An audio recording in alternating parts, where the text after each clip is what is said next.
Smile. There we go. Hey, good afternoon, everyone, and welcome to Candid Dialogues with Plummer and Lorraine. We talk about things that matter to you and things that matter to us. I'm Plummer, and this is Lorraine. Good evening, afternoon, depending on where you are. It's evening somewhere. Yes.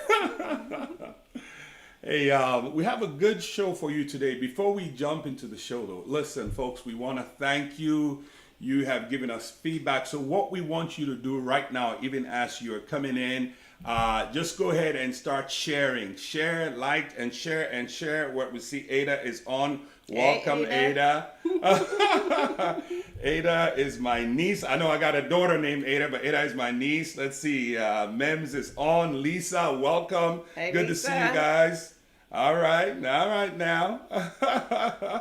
Okay. And awesome. Let me see. Okay. Just share and like. Well, folks, we'll see you when you're coming on. That's all right. Okay. Wonderful. Well, we have a great show for you today. And let me see. What else? Who else is on here? All right. Folks are sharing. We're liking. We're going to go ahead and start. Should we do that? We should go ahead and Yeah. start. Let's go ahead Yes, and I think you're going to enjoy this session. At the end, stay on because we're going to go ahead and take your comments. We're going to be chit-chatting with you. and you know, ask questions. Okay, we want to be able to do that. So there's going to be a live Q&A once we're done. So ask some questions. Your questions are valuable. They also inform us on the things that we should talk about, things that are important to you guys.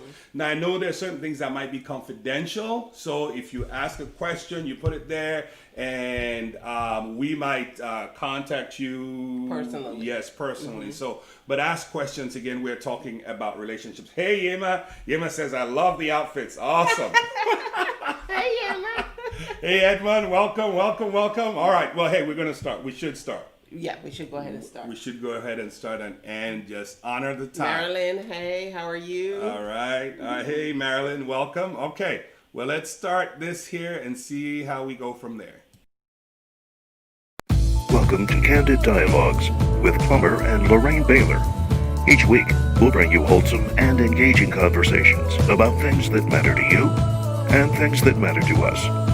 We address life topics ranging from relationships to business and our personal favorite, spiritual things.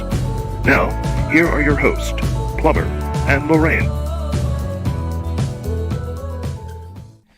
Welcome to Candid Dialogues with Plummer and Lorraine, where we talk about things that matter to you and things that matter to us. I'm Plummer, and this is Lorraine.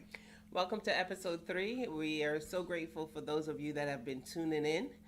You've liked, you've shared, you've commented, you've engaged in our program, and we're very appreciative. And we are excited about this program today because I think there's so much little nuggets in there that you're going to enjoy. Did you just say episode 3? Mm-hmm. Episode 3? Yeah. Oh my goodness. Oh, listen, folks, we got a good one for you today. Yeah. This is episode 3. This is episode 3. We're doing it, baby. Yes, We're we doing are. it. So, what are we talking about today? Well, we're going to be talking today specifically about managing expectations in relationships. Okay. And we're continuing with the theme, effective communication in relationships, but we're going to hone in Yes, on... we're going to kind of lock the two in together because you can't really have effective communication without managing your expectations. Ooh, so what I hear you saying is our expectations of one another have an impact on how we communicate. Exactly. Awesome. Well, hey, that's a good one. Before we do that, I need to say this. So last week, folks, we asked you guys to go to our YouTube channel and subscribe. And we set a goal. We only had 7 subscriptions, but we set a goal of 30. We said by this Sunday, we want to be able to tell you guys that 30 of you have said, yes, we're all in with you, Plummer and Lorraine, because we like what you're doing. And guess what? We got 30. We got 30 folks who subscribed, so thank you very much. It's like, woot. So don't forget to like and share. I think this is information that is not by the wayside. I honestly believe that it will affect and change others' life, and that's what we want to do. We want to be a help. we know the struggles that we had when we first started out in our relationship, and we can tell you firsthand that we had some humdiggers in there. So we're trying to help others to avoid some of the pitfalls that we fell into. Right. And lest folks think this is just about, married couples. Really, this stuff, these principles really is what we're talking about. These principles can apply whether it's a personal relationship, your work relationships with your children, with your friends, because they apply. It's a principle. And a principle is something that is universally accepted. Correct. It'll work anywhere, regardless of culture. Yes, you got to pay attention to culture and things like that. Yes. And we'll be talking about that later. But a principle works anywhere. It works and anywhere. so we really have to pay attention to that. Yeah. So we're going to be sharing that. This is across the board, the board. I know before we started, you were asking about something about highlights. Yeah. Okay. Before we actually delve into this, I Right. want to let's just kind of recap what at least highlight one or two things that you drew from it that really hit you. Well, I mean, I really could go. Just one or two. I'm gonna give one Okay, because one is because good. that one it just popped out at me. It stood out for me, and even as we were doing the recording, I mean when you said it, I was floored. And so it's this one. You said anything you value, you will nurture. You and I are so very different. And as I began to process, Plumber, why are you putting in all this energy into trying to make this thing work? Well, it's because maybe I love you and I value our relationship. Correct. And so I realized, and so I realized that, you got to put in the work. We got to put in the work. If you want to get the results, you got to put in the work. It's just that simple. Even people, you hear people say, oh, they never argue, they never fuss, they never fight. I guarantee you those people, if you sit down and ask them, as compatible as they could be, they put in the work. And they put in those things that come naturally for them. So yes, so for me, a big highlight, a big takeaway was when you said what you value, you will nurture. Yeah, I like that. Yeah, I like that. I So think what you value me. I do value you. I do value you. So what about you? Well, What- for me, yeah. and even with some of the questions and comments that we have, one of the things that stuck out to me is seek first to understand rather than seek first to be understood. Because I think that's like a great foundation for any relationship, because everybody wants to be understood. But if we are so busy trying to be to get someone to understand us, a lot of times we are not taking the opportunity to understand where the other person is coming from or what's going on with that person. And we're seeking to answer in our communication, we're seeking to answer before we fully understand what they're attempting to say to us. A thought just crossed my mind as you were talking about that. No one's reality is truer than yours. That's So you right. got it. So that urge, understand me. We have to fight that urge. So the whole seek first to understand, and so it's like putting others first. Yeah, I like that. So And it really ties into where we're going with this today. it really Yeah. does. Managing expectations in relationships. So what are relationships? What are What are expectations? Yes. So if I were to give somewhat of a generic kind of a definition for expectations, an expectation, right, is a strong belief that something is going to happen in the future. The problem, though, is that because you believe it's going to happen does Doesn't not mean that it's necessarily gonna mean that happen. it's going to happen. That's Yeah. right. So here's a thought that comes to my mind, right? Because if we want to build relationships that last, and really that's the goal, right? That's what this is all about. If we want to build relationships that last, we need to learn to manage our expectations. So the question is, why are expectations important? Why do they matter in relationships? That's a good question.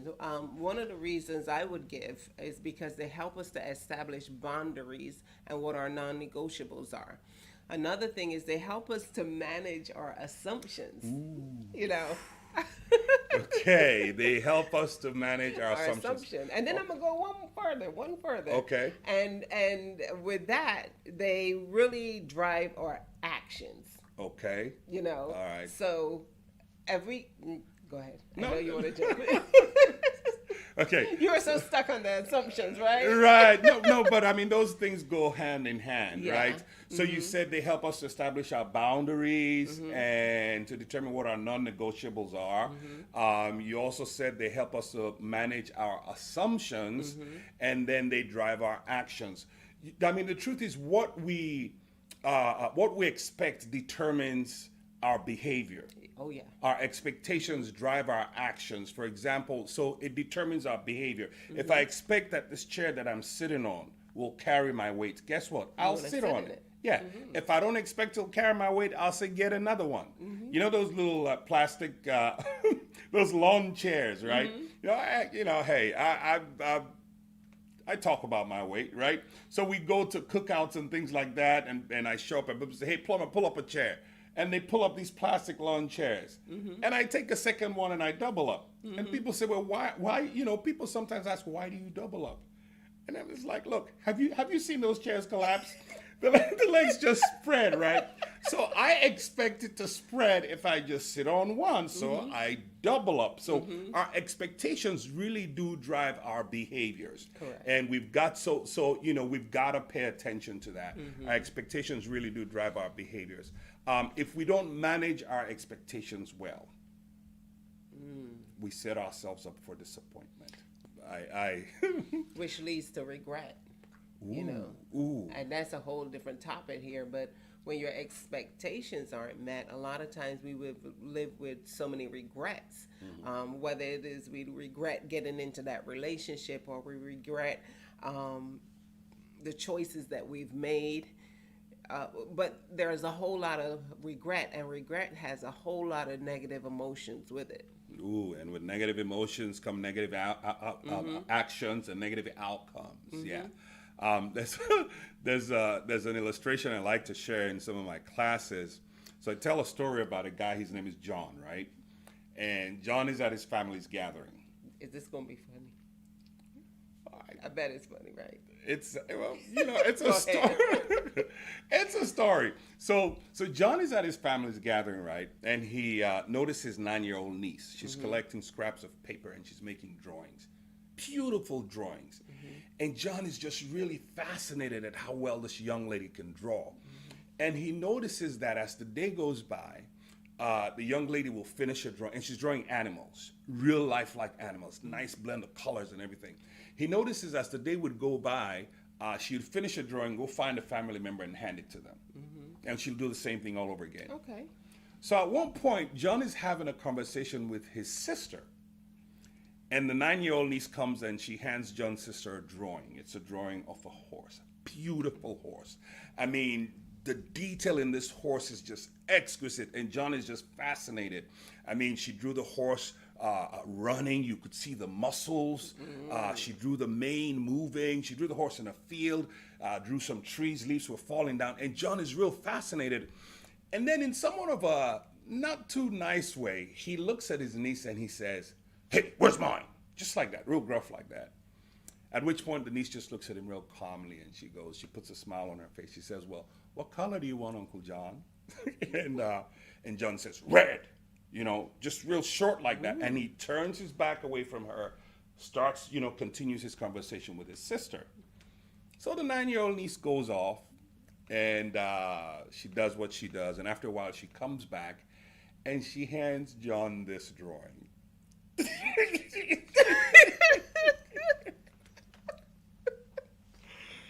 And John is ticked off. He is livid. It's all he could do to just grab her by the shoulders and say, "What in the world is the matter with you?" The question I have for you, and the question I have for those of you who are watching this right now is, what could John have done differently? He could have voiced his expectations. Okay, and you know what? If you're watching this, go ahead and write something there in the chat box for me. What could John have done differently? He could have been a little bit more specific about what kind of horse or what kind of picture he wanted. Okay, he could have been a little bit more specific. And, you know, there's no right or wrong answer. I'm just asking, right? What else could he have done differently? Anything else? He could have been a little nicer. He could have been a little nicer. Okay. Anything else? Well, yeah. Well, those are my two. Okay. Okay. All right. Specific and a little nicer. He could have been a little bit lot more nicer, specific. He could probably. have been a little nicer. He could have engaged her in a little dialogue. He could have complimented her. All of those things. Now, would you agree with me that John got what he deserved? Yeah. Of course, John got. You know, 9-year-old Lisa's like, look, I got you. you. All right. So here's another question for you. Okay. Would you say John was disappointed? Oh, I would say he was very disappointed when if you consider the first drawing and the way you describe it with all the trees and everything. He Okay. was expecting the same result And in that's, his drawing. That's the next question I was going to ask. He was disappointed because his expectations were not met. They were not met at all. Folks, listen, take this away with you. Improperly articulated expectations are the source of most major disappointments in life and at work. When we don't take the time to properly process right, what we want, and then when we don't take the time to properly articulate them. This is huge. Again, remember, we're talking about effective communication in relationships. So sometimes you may think you have properly articulated your expectations, but you haven't. And it can set us up for disappointment. It can set us up for all kinds of challenges.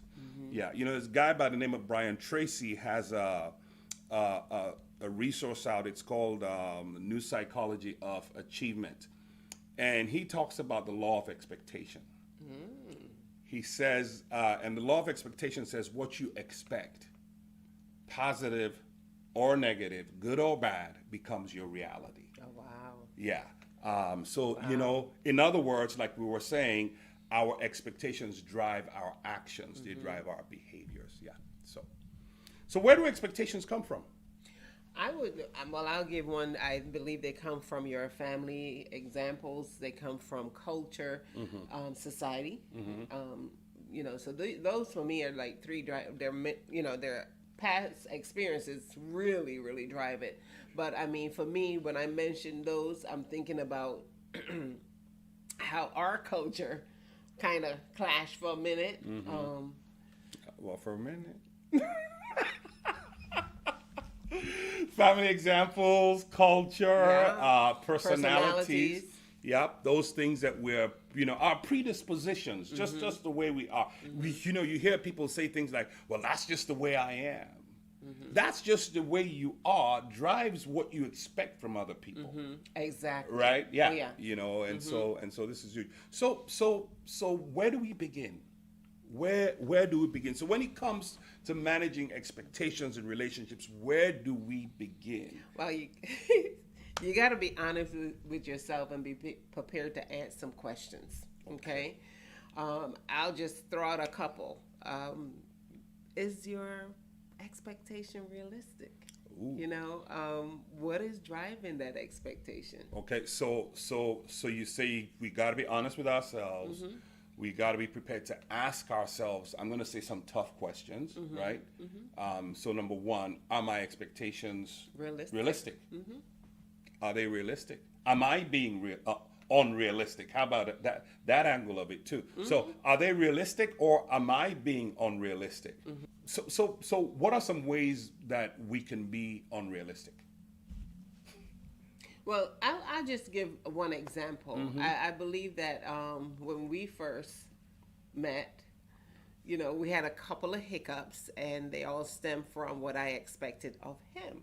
You keep saying a couple of hiccups like it was just two. No, listen, we've been doing this for a while. Okay?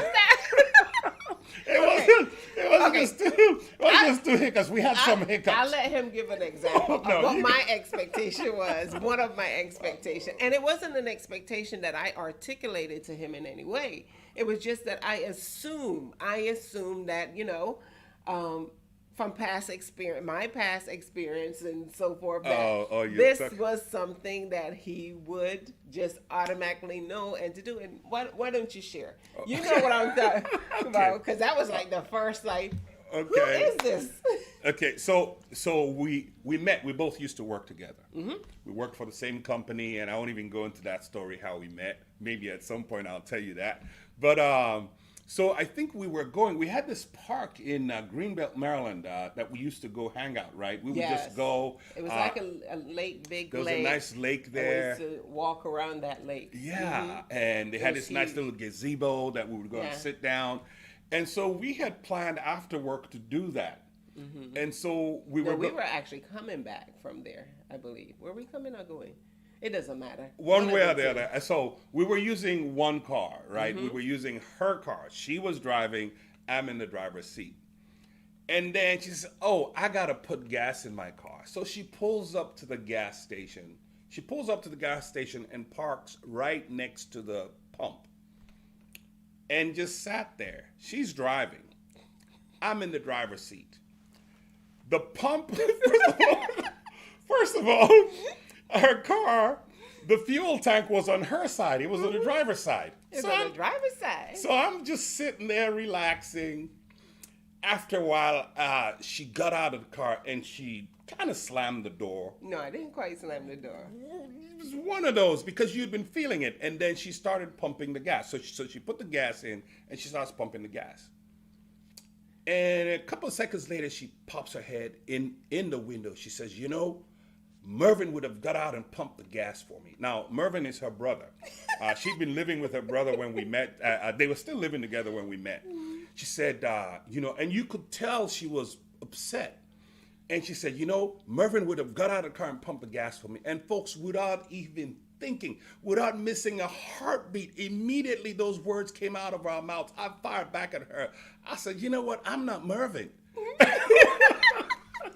My little feelings were hurt, okay? Even though I hadn't articulated that expectation to him that, you know, I want the door open for me. You know, if I'm going to we're both going through the door, I expect you to open the door. If I pull up and even if I'm driving, I expect you, even if I'm paying for the gas, I expect you to pump the gas.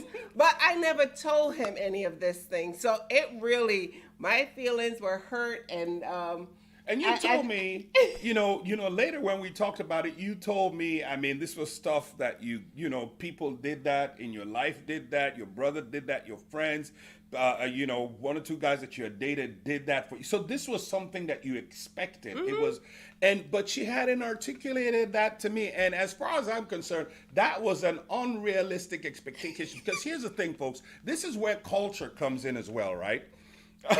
So where I'm from, and you know, some people may or may not agree with this, it wasn't modeled for me. There's no doubt in my mind. I grew up in a loving family. There's no doubt in my mind that my parents loved each other. But I gotta tell you, I don't remember seeing my dad get out and walk around the car and open the door for my mother. That wasn't an issue. So we have these cultural things here. And by the way, by this time, I'd been living in America for about 11 years. So you would think I'd have got it. Nah, I hadn't got it yet. And also, because I had come out of, I had just come out of a bad relationship.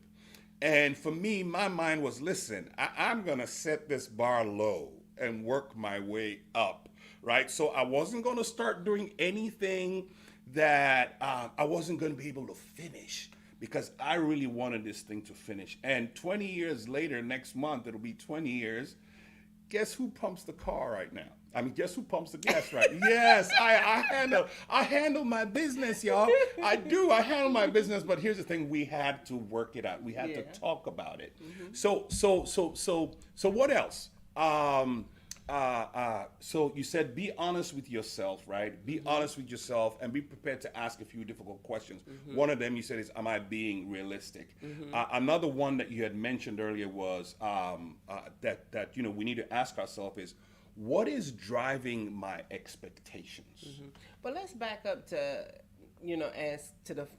back to where we're asking ourselves that question. The whole concept of asking ourselves certain questions can be biased because, again, because of our culture, because of our past experiences, how we grew up, our interaction with other people. So sometimes what we really have to do is ask someone else that is not our best friend or somebody who is not always on our side. Have somebody that's going to be objective, pretty much let us give some input into whether or not that expectation is unrealistic. Because again, we're still stuck on the way we think, we're stuck on the way we feel, we're stuck on the way we have interacted in the past. So sometimes it takes somebody outside of our own, self-evaluation to really say that, hey, listen, I need your input about XYZ. So go back to the statement that, you said, in the last show, if you value something, you will nurture it. Mm-hmm. So how much do you value this relationship? Mm-hmm. And do you value it enough to put in the work? Mm-hmm. So again, we're saying, so the question I asked you was, where do we begin? And you said, be honest with yourself. Mm-hmm. Be prepared to ask yourself this question, am I being unrealistic? Excuse me. Something else you asked was, so the next question is that we can ask ourselves is, what is driving my expectations? Yeah. And you've already hit on a few. You've talked about culture, mm-hmm. and even society. Because the whole thing about opening the door, mm-hmm. That's culture, but that's also society. That's society. Societal expectations. Mm-hmm. I'll give another one that, I'll give another example that goes with both culture and society. Mm-hmm. So Lorraine is a good cook. She cooks really well. But she doesn't like to cook. That's not her thing. Lorraine will clean, she will organize, she will do everything, but really, if she doesn't have to cook, she will not cook. And I'll tell you where that was driven from. How many girls are they? 5 of us? 5 girls. Yeah, there are 8.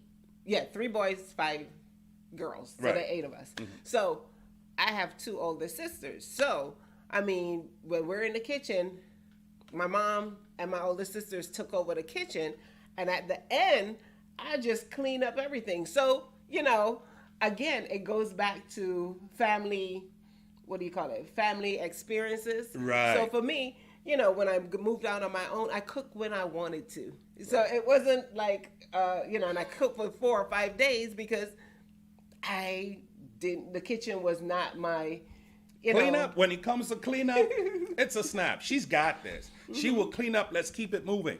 So anyway, right? So we're talking about what drives our expectations, mm-hmm. and, societal norms, mm-hmm. Culture, right? So again, she can cook, but she doesn't like to. When it comes to cleaning, not a problem. Mm-hmm. Well, me, I love cooking. Mm-hmm. And so very early on in our relationship, now this was one of those unspoken things. Mm-hmm. We just figured it out.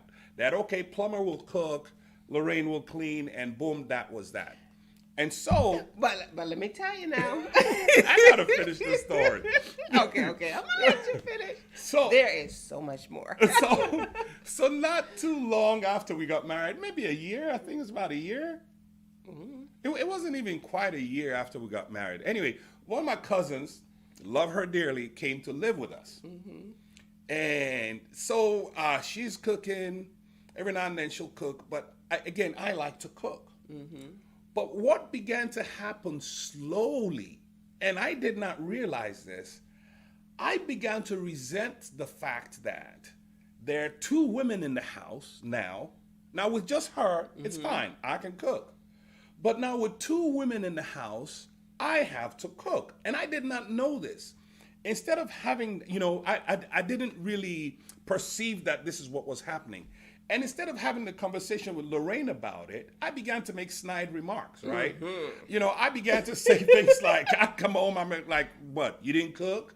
You know, and things like that. And of course, now we're beginning to get this friction because of unmet expectations. Folks, we're talking about managing expectations, right? And unmet expectation is an expectation that has not been managed. Let me say it again. An unmet expectation is an expectation that has not been managed. And so I remember, I don't know what I was doing, and it just hit me. I said, Plumber, because, you know, I like to think of myself as a liberated man, you know? I don't mind. I will go, you know, I will do things with her. I will, if she says, Plumber, go get me my personals, I will go get, it doesn't bother me. And I'm in the kitchen cooking. But now, all of a sudden, there are two women in the house, and I begin to feel this thing. And it hit me, Plumber, this is based on culture, because where I'm from and society, where I'm from in Sierra Leone, culture and society says, listen, it's the woman who cooks. Yeah. And while that's going on in his head, what's going on in my head is the fact that, okay, his cousin is an excellent cook. She's just top notch, and he is too. And not that I do it, but they seem to get joy out of it. You know, more joy than I did. So for me, I'm thinking too, they like African food. You know, I'm Caribbean. As a matter of fact, all the Caribbean dishes that I used to, I just pretty much stopped cooking. I probably can't cook a few of them, right? But anyway, so I stopped cooking certain things because they were so excited about their own dishes. We also you liked them. And I liked them, yeah. But then we also was, you know, were pastors of a predominantly, you might as well say most were Nigerians within the congregation. So when we had our gatherings and we had our fellowships, you know, just about 90% of the food was African, and everybody was always excited. So in my mind, it's like they want their own dishes, so let them fix their own dishes. And then when my family comes, you made that assumption. Exactly. Yeah. So when my family comes, I get in the kitchen and I'm like, you know, and it wasn't like because it's their family, I wouldn't cook for them, but it was like they appreciate their own. Okay. So I want to feed somebody who appreciate my and will not, what do you call it? The comparison during the meal isn't there. Oh, well, we do it this way and this is better, da-da-da-da. Nobody wants to deal with that. Right. So I cook for people who could appreciate what style of cooking. And that was an assumption. Right. And so I mean, this is really good because my guess is that there are many people out there who are watching this program right now who are going through similar things, but because they haven't taken the time and really, the word I want to use here is self-assess, self-evaluate, right? Because, you know, I started by asking, where do we begin? And you said we need to begin by being honest with ourselves and be prepared to ask these tough questions, right? First, you said, am I being unrealistic in my expectations? Next, the question is, you know, what is driving my expectations, right? And we talked about societal norms and that kind of stuff. How about this? Family, experiences. Right. How about this one? This question that we may need to ask ourselves: am I being selfish? Yeah. Ooh. Am I being selfish? You know, a lot of times we don't even want to think of ourselves as being selfish. We think sometimes if you're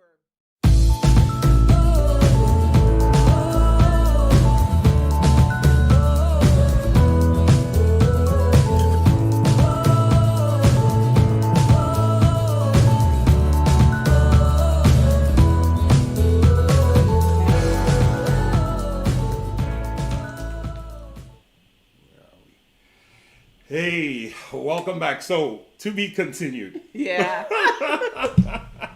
What about them expectations, guys? Right.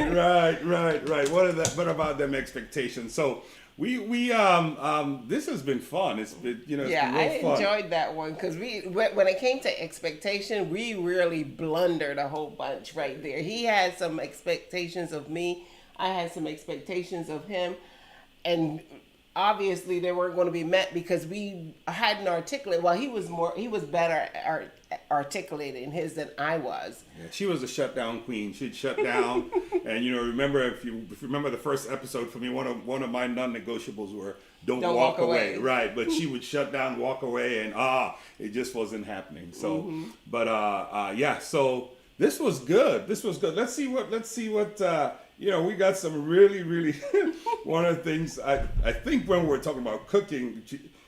Gigi says here, it sounds like us. That's interesting.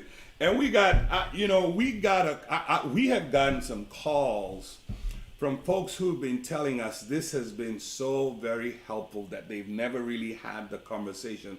It boils down to having the conversation. I had a friend who called me and from Africa, and he sent me a message. He said, Plumber, you have no idea. He said, and they've been married for a while. He said, this has been helpful because my wife and I sat down and we watched this together and we talked about some things. Again, as wonderful this is, as helpful as this is for couples, just keep in mind, relationships are relationships. It could be relationship with a spouse. It could be with a child, with a coworker. All of these things that we're talking about, they matter. How do you manage those expectations? Next week, we're going to give you some more tips as we continue. I wanted to read, thank you so much for sharing this. Mem Stevens. Mem said, after last Sunday's session, my husband Edmund and I had a discussion about our what our non-negotiables are. Nice. Can you imagine after being together for over 34 years? Now I know this. I know them from way back home. They've been together for a long time. It said after being together for over 34 years, we've never had this discussion, and we both articulated our realistic expectations. And yes, he now understands why my non-negotiables are non-negotiables. Thanks for that. Well, thank you very much. Thank you. Thank you so much for sharing that. A key thing that she said, he now understands why. One of the things I say is when people know why, they perform better. And oftentimes we don't give the why. So it goes back to what you were saying about, asking those questions, that self-evaluation piece, right? Why are these feel this way, believe this way, think this way? Right. It helps you, but once you start having the conversation, it also helps the other person in that relationship that you're having the conversation with. Once you start being able to say, well, this is why. So when people know why, they perform better. So even as we struggle to have these conversations, we really need to get to giving people the reason why. This is why things are this way. This is why I'm thinking this way. I want. Let me see if there's anything else. Can you look here and see? Gigi said another cliffhanger, right? Oh boy. Along the lines of when people know why, they perform better. So I've been saying I'll share this story, and I think I started sharing that story in our first episode, but I should share it. So we got a better understanding of each other. So Lorraine loves to chew gum. Not a problem, right? When she chews gum, she pops it. Now that's where the issue was for me. It's not as bad as it was when we first met.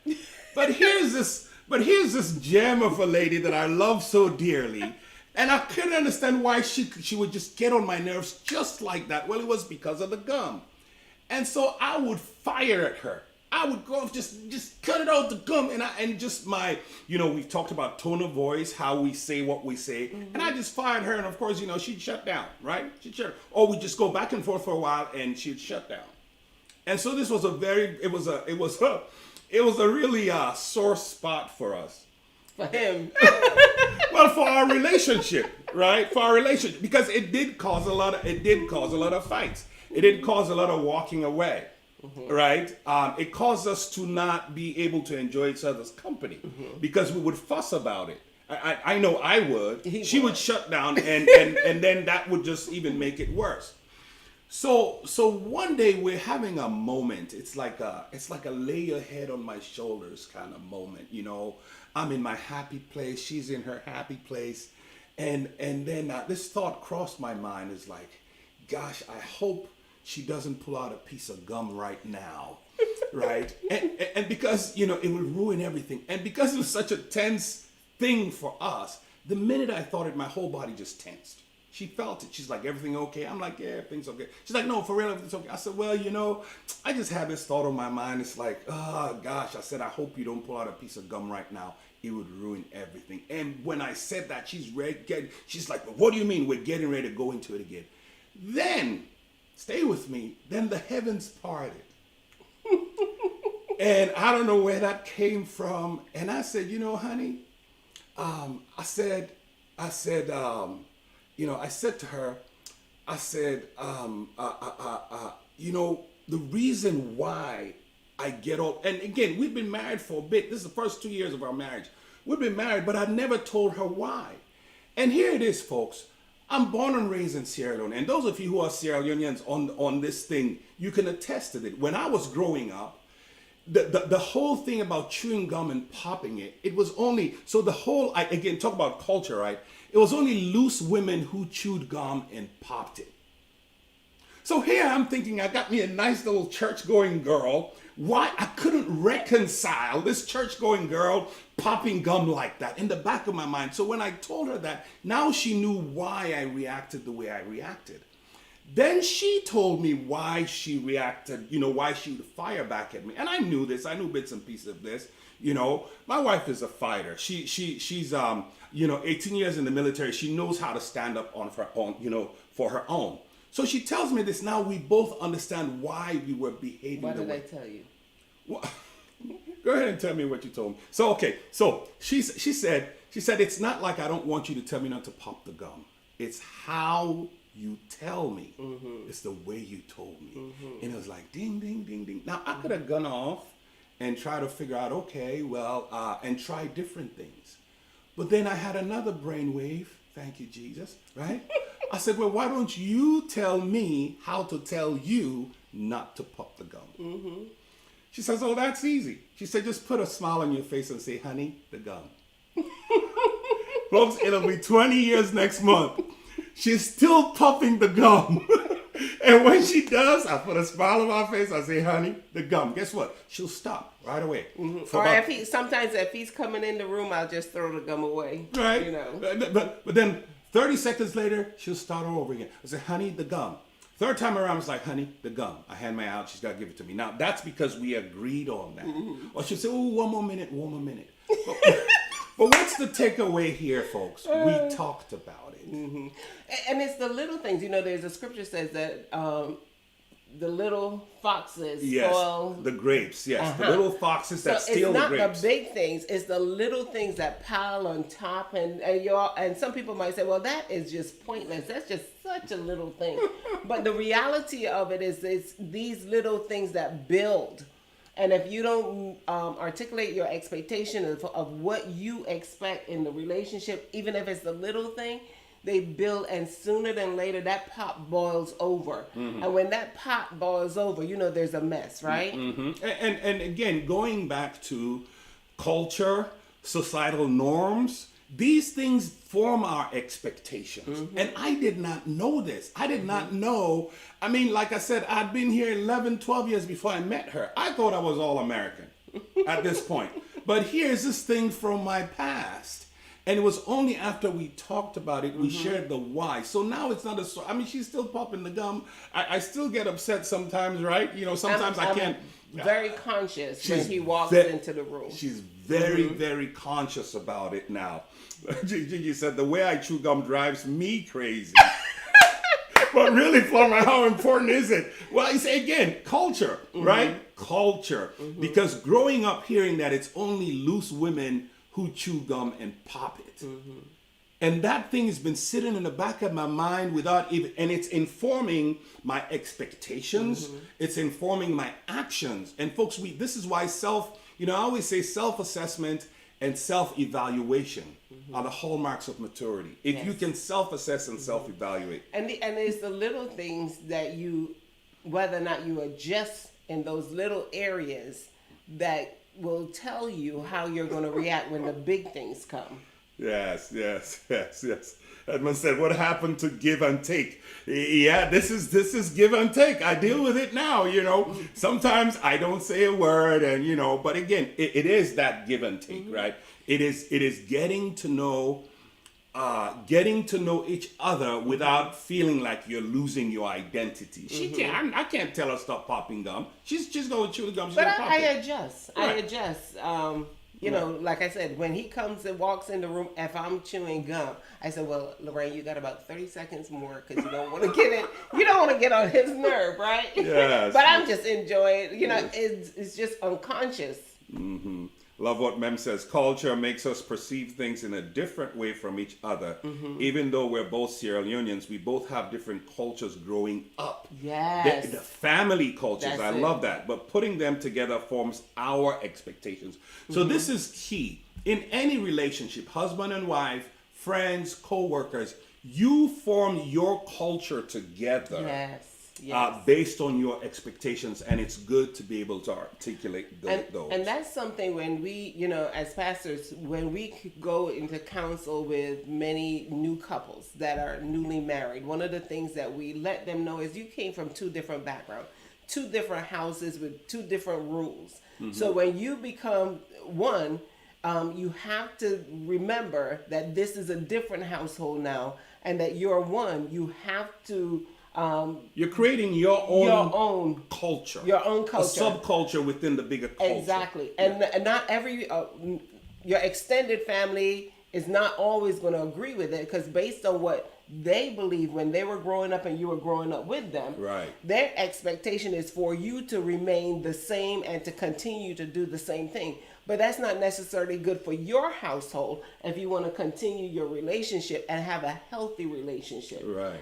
So your expectations, when you have to deal with those cross-cultural differences, or whether it's different cross-cultural differences, or whether it's your own made-up, ideas, you really have to deal with them. If not, everybody's expectations are going out the window. And when it comes to communication, you're just going to be in a place where you're not going to have that effective communication. Right. And keep in mind, that's what we're talking about here, right? Effective communication in relationships. But one of the things we know that drives our effectiveness is how we manage our expectations of others and how we manage our expectations, how we manage our expectations of ourselves. Next week, we're going to go deeper into that. So please tune in next week. I think we've held these guys enough. Hey, you guys have any questions? Any questions at all for us? Again, type it in the questions box. Folks, we want this to be as interactive as can be within the medium that we're using. So if you've got questions, you've got comments, and again, those of you who are sharing comments with us, thank you very much. But if you've got questions, you've got what do you do when kind of scenarios, we'll say we're not experts, okay? But we've been down a journey, right? Her and I have had a journey that has been blessed with us being intentional about wanting this to work. And I go back to what you said. Do you value the relationship enough? Do you value it enough to want to make it work? Not to say be a doormat or whatever, but want to make it work. Yeah. And earlier he mentioned about the cooking portion of it. He does a lot of cooking in the home. I do cooking, when he rebels. No. And I do sometimes. I just want my wife's cooking. Exactly. Yeah. So and I tell her that he used to be on the road before the pandemic. He used to be on the road on a regular basis. So one thing, when he hit that airport or before he hits, gets on the plane, he'll call me. Is there food at home? He don't. I know what he's saying. If he asks, "Is there food at home?" I know he's saying, "I want a fresh meal when I get home." So when he gets through that door, the expectation is going to be met, because he's told, I know he's traveled. I know it's a long day for him. That meal is going to be on the table, because the expectation he has, he's articulated it, and we're going to make it happen. That's right. Folks, the bottom line takeaway from any of this is have the conversation. have the conversation. Because the conversation you avoid today, and I'm going to leave you with this, the conversation you avoid today becomes your reality tomorrow. Yeah. Don't sweep it under the rug. Talk about it.